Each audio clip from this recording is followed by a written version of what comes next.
Assalamualaikum dan salam keluarga Malaysia. Saya Nur Izian Amanina binti Misli. Kita bersua kembali menerusi berita buletin paling utama.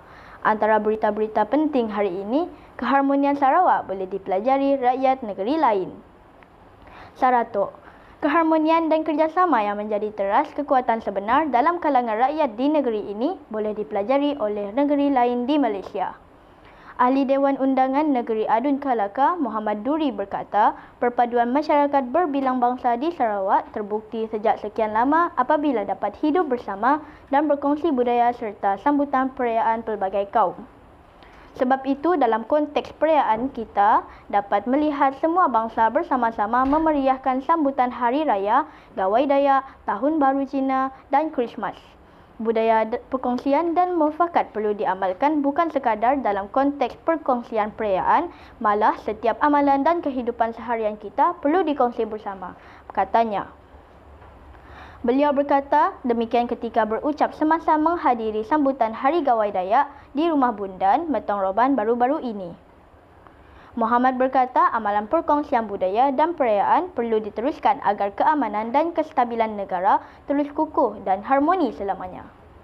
Beliau menambah kerajaan di Sarawak di bawah kepimpinan Premier Sarawak YAB Datuk Patinggi Dr. Abang Haji Rahman Tohari bin Tun Abang Haji Openg turut menitik beratkan isu kerjasama dan keharmonian dalam kalangan rakyat di negeri ini.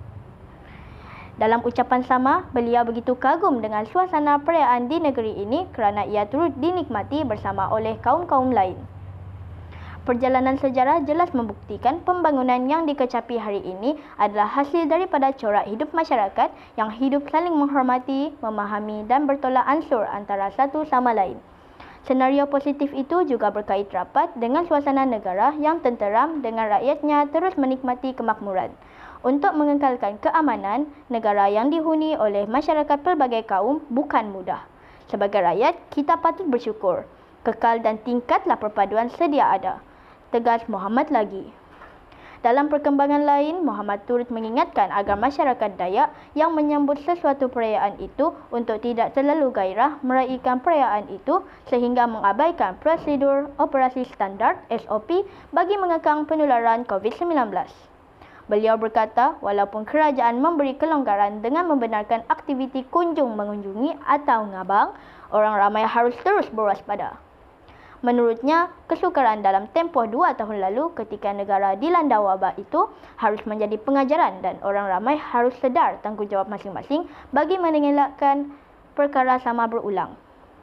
Dalam kegembiraan menyambut perayaan, kita tidak harus melupakan SOP bagi mencegah COVID-19 yang masih perlu kita amalkan. Ini tanggungjawab kita bersama kerana kita tidak mahu kegembiraan akan bertukar menjadi keadaan sebaliknya selepas 2 tahun tidak meraihkan perayaan dengan bebas, katanya. Pada majlis tersebut, Muhammad turut mengumumkan pemberian geran buat Jawatan Kuasa Kemajuan dan Keselamatan Kampung JKKK Rumah Bundan berjumlah RM15,000 Malaysia dan Biro Wanita sebanyak RM5,000 Malaysia serta sumbangan 50 buah kerusi buat kegunaan penduduk Rumah Panjang Bundan Metong Roban. Baiklah saudara, sekian berita buletin utama.